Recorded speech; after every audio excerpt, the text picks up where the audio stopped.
Hello दोस्तों, एग्जामशिप में आपका स्वागत है। दोस्तों, इस वीडियो में हम क्रॉनिकल मैगजीन के अप्रैल महीने के करंट अफेयर्स को कवर कर रहे हैं।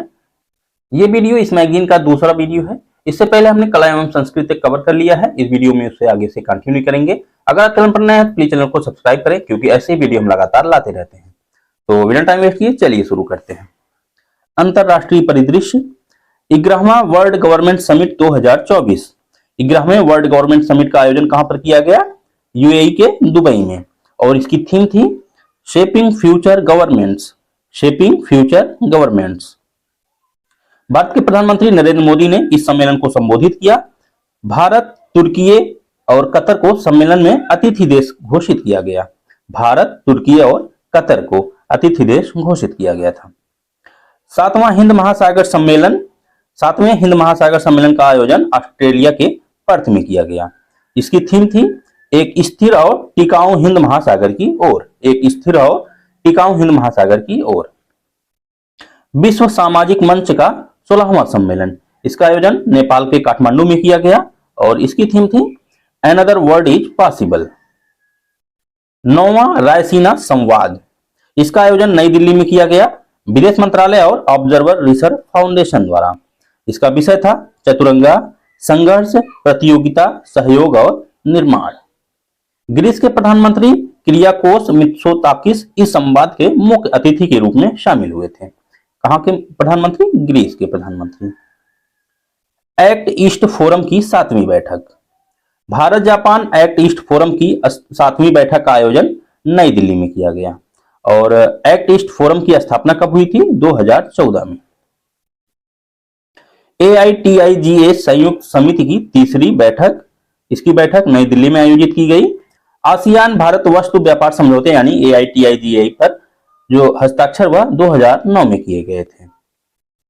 यूरोपीय संघ भारत ट्रैक 1.5 संवाद। यूरोपीय संघ भारत ट्रैक 1.5 संवाद चरमपंथियों तथा मानव रहित हवाई प्रणालियों के उपयोग का मुकाबला करने के लिए पहले भारतीय यूरोपीय संघ भारत ट्रैक 1.5 संवाद जो है नई दिल्ली में आयोजित किया गया। अगला है माल्टा, ISA में शामिल होने वाला 119वां देश। माल्टा जो है यह अंतरराष्ट्रीय सौर गठबंधन में शामिल होने वाला 119वां देश बन गया। ISA फ्रेमवर्क समझौते का अनुमोदन 97 देशों द्वारा किया गया है और जो पनामा है वह 97वां देश था। भारत द्वारा इप्सा कोष में $10 लाख का योगदान। भारत ने गरीबी एवं भुखमरी उन्मूलन कोष में $10 लाख का योगदान दिया। अगला है भारत एवं ताइवान के मध्य प्रवसन एवं गतिशीलता समझौता। यह समझौता विभिन्न क्षेत्रों में भारतीय श्रमिकों के रोजगार की सुविधा प्रदान करेगा। किसके मध्य समझौता किया गया? भारत व ताइवान के मध्य। ओल्जास वेक्टेनोव। ओल्जास वेक्टेनोव जो है यह कजाकिस्तान के प्रधानमंत्री नियुक्त हुए। ओल्जास वेक्टेनोव। अहमद अवद बिन मुबारक। अहमद अवद बिन मुबारक। यमन के राष्ट्रपति परिषद ने प्रधानमंत्री माइन अब्दुल मलिक सईद को बर्खास्त कर दिया। परिषद ने विदेश मंत्री अहमद अवद बिन मुबारक को देश का नया प्रधानमंत्री नियुक्त किया। यानी अहमद अवद बिन मुबारक यह यमन के प्रधानमंत्री नियुक्त हुए। भारतीयों के लिए ईरान की मुफ्त वीजा नीति। यह नीति केवल पर्यटन उद्देश्य के अंतर्गत होगी। वर्तमान में 27 देश भारतीय नागरिकों को वीजा मुक्त नीति प्रदान कर रहे हैं। सुल्तान इब्राहिम इस्कंदर। सुल्तान इब्राहिम इस्कंदर मलेशिया के 17वें राजा बने। सुल्तान इब्राहिम इस्कंदर। 3 अफ्रीकी देशों द्वारा इकोवास से अलग होने की घोषणा। नाइजर, माली और बुर्किना फासो ने पश्चिमी अफ्रीका के आर्थिक समुदाय यानी इकोवास से अलग होने की घोषणा की। कौन कौन देश? नाइजर, माली और बुर्किना फासो ने। इकोवास 15 देशों का एक क्षेत्रीय राजनीतिक और आर्थिक संघ है और इसका गठन 1975 में किया गया था। अगला है जापान का 1000 वर्ष पुराना सोमिनसाई महोत्सव। जापान का प्राचीन नग्न पुरुष उत्सव जिसे सोमिनसाई महोत्सव कहा जाता है हाल ही में समापन हुआ इसका। नेक्स्ट है आर्थिक परिदृश्य। घरेलू कच्चे तेल पर विंडफॉल टैक्स में वृद्धि। सरकार ने घरेलू स्तर पर उत्पादित कच्चे तेल पर विंडफॉल टैक्स को 3200 रुपए प्रति टन से बढ़ाकर 3300 रुपए प्रति टन कर दिया है। विंडफॉल टैक्स ऐसी स्थिति में किसी इंडस्ट्री पर लगाए जाते हैं जहां कंपनियों को अचानक ऊंचा मुनाफा प्राप्त होता है। भारत में सबसे पहले विंडफॉल टैक्स जुलाई 2022 से लगाए गए थे। बीमा सुगम। बीमा सुगम इरडा द्वारा इलेक्ट्रॉनिक बीमा बाजार बीमा सुगम के लिए मसौदा विनिमय जारी किया। इसका लक्ष्य क्या है?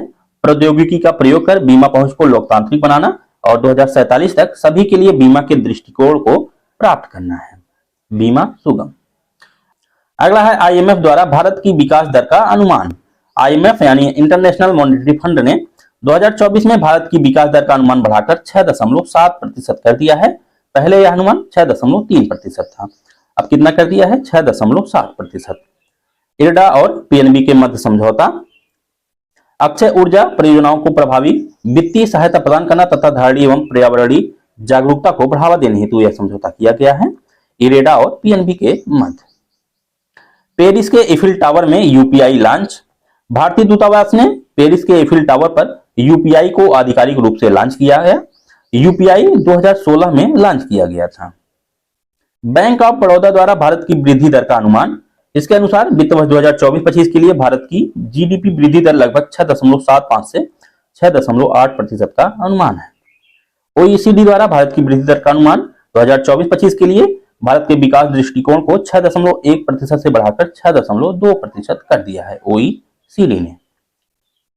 अगला है जापान अब चौथी सबसे बड़ी अर्थव्यवस्था। पहले यह तीसरी थी। जर्मनी से पीछे रहने के बाद जापान की अर्थव्यवस्था अब विश्व की चौथी सबसे बड़ी अर्थव्यवस्था बन गई। पहले तीसरी थी। जापान की नॉमिनल जीडीपी 2023 में $4.2 ट्रिलियन थी, जबकि जर्मनी की $4.4 ट्रिलियन रही। श्रीलंका और मॉरिशस में यूपीआई सेवाओं की शुरुआत। श्रीलंका और मॉरिशस में। अगला है विज्ञान एवं प्रौद्योगिकी। इनसैट 3DS उपग्रह प्रक्षेपित।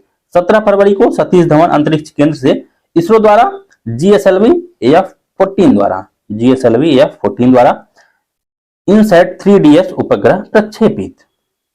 गगनयान मिशन के लिए CE-20 क्रायोजेनिक इंजन तैयार। इसरो ने गगनयान मिशन के लिए CE-20 क्रायोजेनिक इंजन तैयार कर लिया है। 21 फरवरी 2024 को इसरो ने इस इंजन का सफल परीक्षण किया। गगनयान मिशन में 3 अंतरिक्ष मिशन शामिल हैं, जिसमें 2 जो है मानव रहित होंगे और 1 मानव युक्त मिशन होगा। मिशन के तहत 3 चालक दल के सदस्यों को 400 किलोमीटर की कक्षा में 3 दिनों के मिशन के लिए भेजा जाएगा। अगला है TOI 715b नामक उपग्रह की खोज। पृथ्वी से 137 प्रकाश वर्ष दूर इस ग्रह की खोज नासा द्वारा की गई। पृथ्वी से 1.5 गुना बड़ा यह उपग्रह संभावित रूप से तरल पानी के लिए अनुकूल है। चीन के जिलांग 3 रॉकेट द्वारा 9 उपग्रहों का प्रक्षेपण। चीन द्वारा जिलांग 3 रॉकेट से यांगजियांग के तट पर फ्लोटिंग बार्ज से 9 उपग्रहों का सफलतापूर्वक प्रक्षेपण किया गया। देश की पहली hyper velocity expansion tunnel test. IIT Kanpur ने देश की पहली हाइपर वेलोसिटी एक्सपेंशन टनल सुविधा का विकास कर इसका सफल परीक्षण किया। इस तकनीकी सुविधा से हाइपरसोनिक क्रूज मिसाइलों को सटीक निशाना लगाने के लिए तैयार किया जा सकेगा। इसके द्वारा विकसित किया गया है आईआईटी कानपुर के द्वारा। सी डॉट और आईआईटी रुड़की के मध्य समझौता। 6G एवं उसे आगे की प्रौद्योगिकियों हेतु 140 गीगाहर्ट्ज के पूरी तरह से एकीकृत ट्रांसमीटर और रिसीवर मॉड्यूल विकसित करने के लिए सी डॉट और आईआईटी रुड़की के मध्य। तेजस के 9 एकीकृत MK-1A प्रोटोटाइप का परीक्षण। तेजस MK-1A के विकास की दिशा में एक महत्वपूर्ण कदम के रूप में digital fly by power flight control computer यानी DFCC को प्रोटोटाइप LSP-7 में एकीकृत किया गया और 19 फरवरी 2024 को सफलतापूर्वक उड़ान परीक्षण किया गया। अगला है नई रक्षा प्रणाली प्रिसीजन अप्रोच रडार।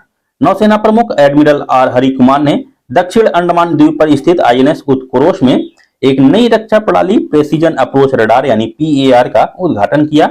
PAR भारी बारिश और कोहरे जैसे कम दृश्यता वाली स्थितियों में विमान को सुरक्षित रूप से उतारने में मददगार होगा।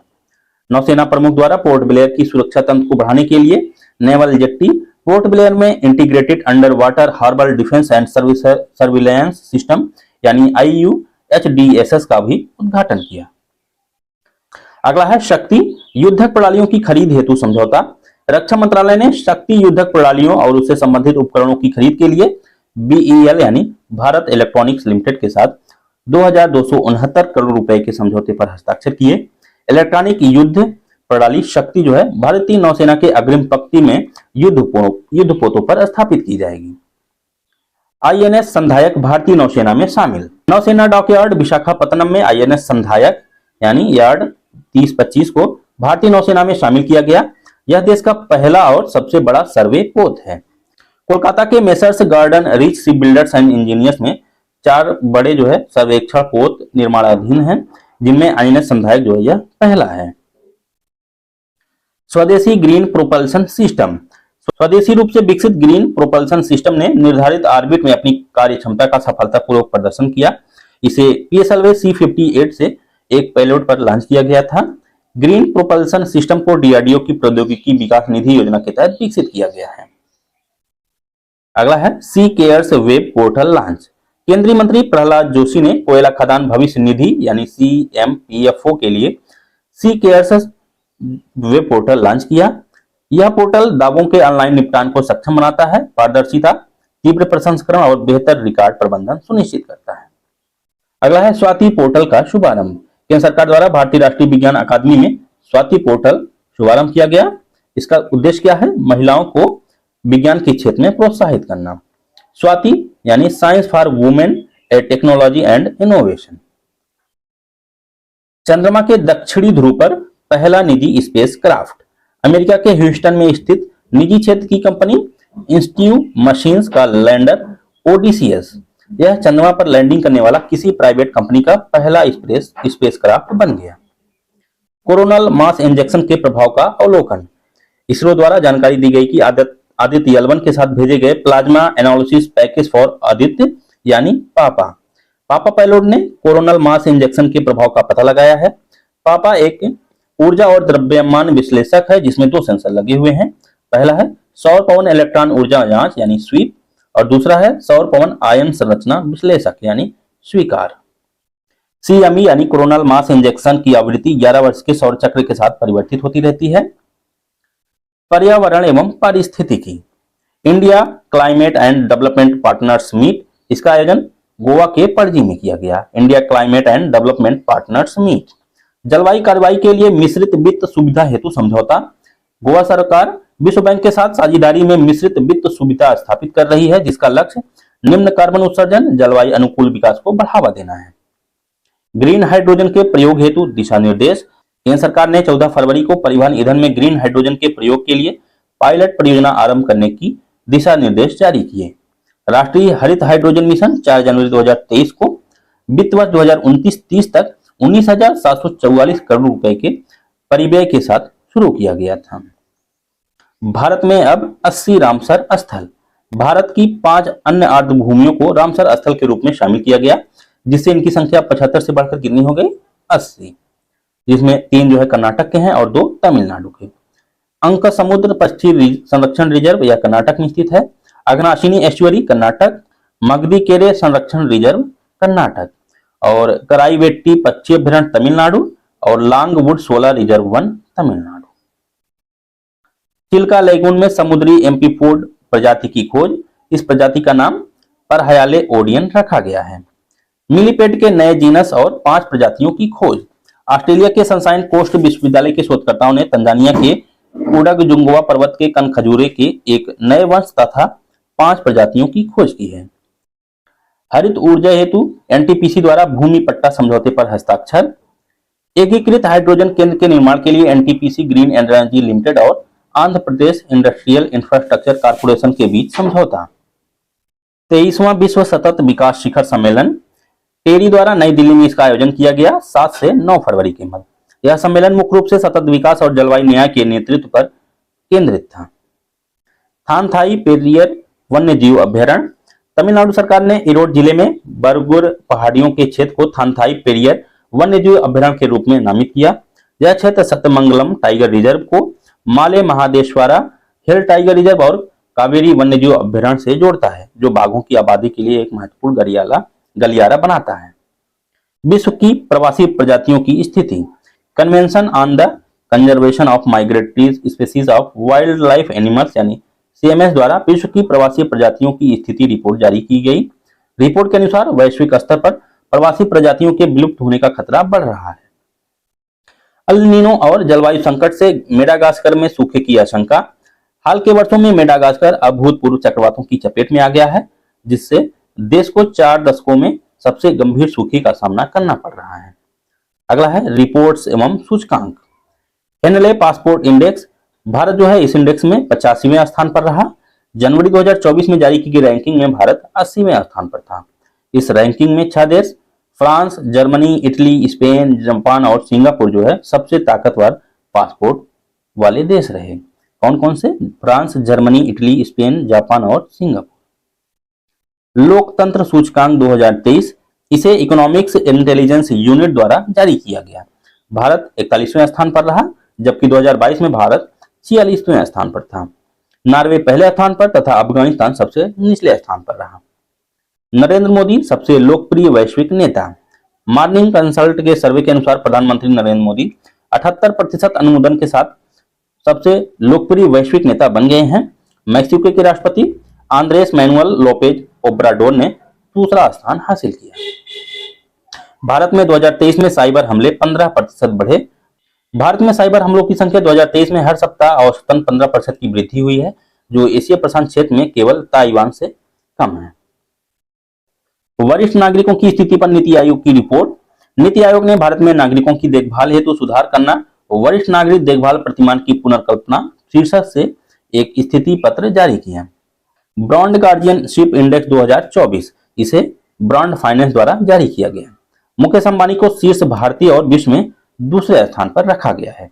चीनी कंपनी टेंसेंट के सीईओ हुआ तेंग मा को शीर्ष स्थान पर रखा गया है। भारत में हिम तेंदुओं की स्थिति पर रिपोर्ट। केंद्रीय पर्यावरण, वन एवं जलवायु परिवर्तन मंत्री भूपेंद्र यादव द्वारा नई दिल्ली में आयोजित राष्ट्रीय वन्यजीव बोर्ड की बैठक के दौरान भारत में तेंदुओं की स्थिति पर रिपोर्ट जारी किया। रिपोर्ट के अनुसार भारत में 718 हिम तेंदुए मौजूद हैं। 718। सबसे अधिक हिम तेंदुए लद्दाख में हैं, जहां पर हिम तेंदुओं की संख्या है 477। उसके बाद उत्तराखंड में, फिर हिमाचल प्रदेश में, अरुणाचल प्रदेश, सिक्किम और जम्मू कश्मीर में।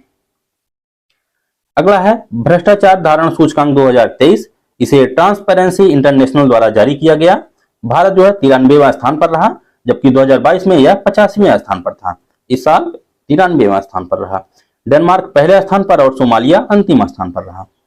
दोस्तों, इस वीडियो में इतना ही। बाकी जो बचे हुए टॉपिक्स हैं, जैसे प्रमुख पुरस्कार, नियुक्तियां, खेल परिदृश्य आदि को हम नेक्स्ट वीडियो में कवर करेंगे। अगर आपको वीडियो यूजफुल लगा हो तो प्लीज वीडियो को लाइक करें और चैनल को सब्सक्राइब करें।